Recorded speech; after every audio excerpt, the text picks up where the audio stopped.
We're really excited to be here today, and I want to talk about, as someone who works downtown, staff and I and all the folks here, there is such a vibe down here and there's such an excitement, and it's great to come to press conferences and events and stuff.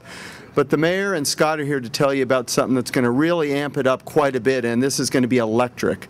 So with no further ado, Mayor Paris. I think all of you were here for the Boulevard a couple days ago, where we had over 35,000 people on the Boulevard.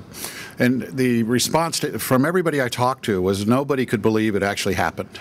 You know, when we were talking about rebuilding this boulevard, Scott had a dream and a vision that nobody else could see. And even the folks that have businesses on the boulevard had a lot of reservations, especially when we closed it down and they couldn't get any of their customers into the front door. I imagine that was really disturbing. But look what happened. It's totally redefined the downtown center of small cities. And it's done it in so many different ways. And as a result, it keeps building and building and building. And so what we're going to build right on this spot, or what Scott's going to build right on this spot, is a hotel.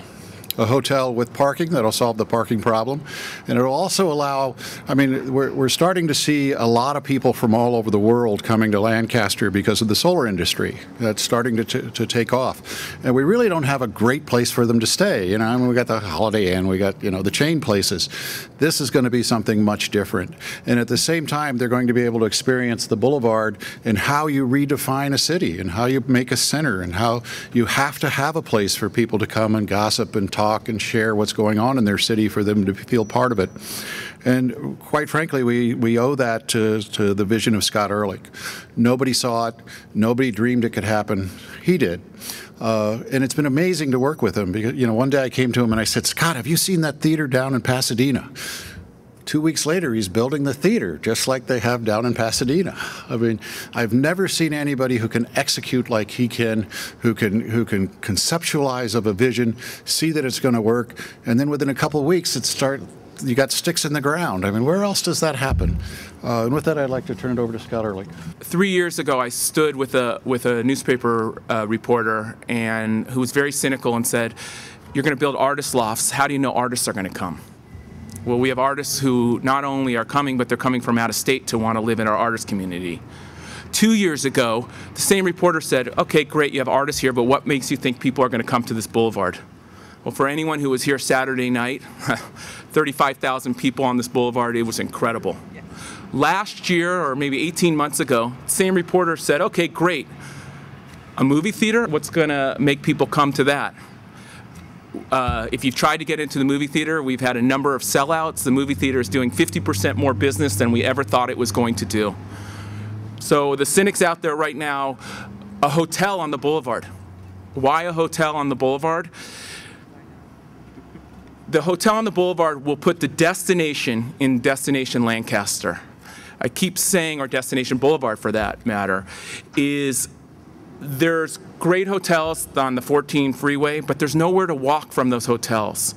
I truly believe if we build this place that we are going to get people to stay here who are going to come visit the boulevard, who instead of driving back down to LA for soccer tournaments or softball tournaments, they're going to have a place to stay.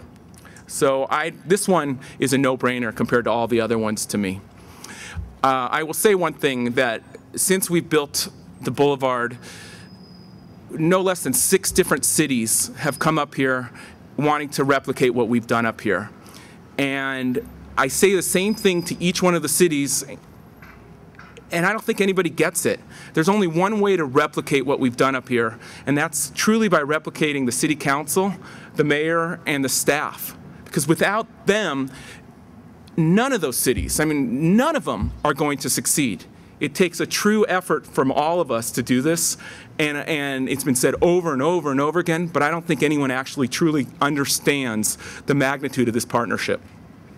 In addition to the hotel, what I'm actually most excited to announce is we're going to build, in cooperation with the City of Lancaster and the Boulevard Association, kiosks, mobile kiosks that we are going to place along the whole mile of the boulevard, between 25 and 35 of these kiosks. What are these kiosks going to do?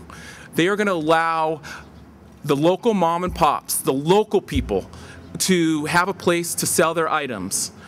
without having to pay the rent of brick and mortar. And eventually, they're going to grow like MGS did, who started in a 400 square foot place and moved down the boulevard to a 4,000 square foot place. Our entire goal on this boulevard has been to embrace the mom and pops and the locals to create jobs, and more than anything, we've succeeded. I'll finish on one story. Is we were on Friday of last week, there's a pretzel chain called Auntie Anne's pretzel chain, the largest pretzel chain in the country, 1,200 locations. We called them and we said, hey, we're interested in putting a franchise inside the movie theater. It would be a great complement to the movie theater. They took 2 weeks to call us back because they're located in Lancaster, Pennsylvania, and they were very confused where Lancaster, California was. They finally sent out a rep out here, and as every single time that we've been able to get someone to come to the boulevard, he was blown away. He was so blown away that he is willing to waive his franchise fee, and his quote to me was, "I do not want to miss this boat like we missed the 3rd Street Promenade." I thought that was absolutely amazing. You know, I keep hearing that from business people, is that the difference of coming to Lancaster and building things is that you're not waiting for the city. And that really is a testament to the staff. You know, the rule in the city of Lancaster is we want you waiting for us. I mean, we want to be waiting for you. I get confused. Meaning, you put in your plans, we'll give you the date it's done, it better be done on that date. The approval dates you can rely on. What that means to businesses is it's incredibly cheaper to come here and build because you don't have these incredible interest costs that keep rising as there's delay after delay. I was talking to one developer who told me that, you know, we were at a project site, and he said if I built this across the street outside the city limits, it would take 2 years minimum to put the first stick in the ground. He was getting ready to put the first stick in the ground within 60 days. I mean, there's no other place in the universe, I think, that allows for that type of execution. I'd also like to invite everybody to the next City Council meeting. We got other big and great things that are coming that are going to change the world. And I can promise you they will be world-changing. You should come to the meeting. We got more announcements for you.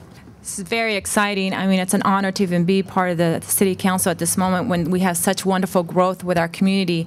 And the only way it could happen is with us, the citizens of Lancaster, with so much pride and loyalty to our city. And again, I am honored to be here to see history being made. And thank you, Scott, so much for everything. And thank you to our Mayor, Rex Paris, for allowing this to happen. So again, kudos to the City of Lancaster. Wonderful. Thank you.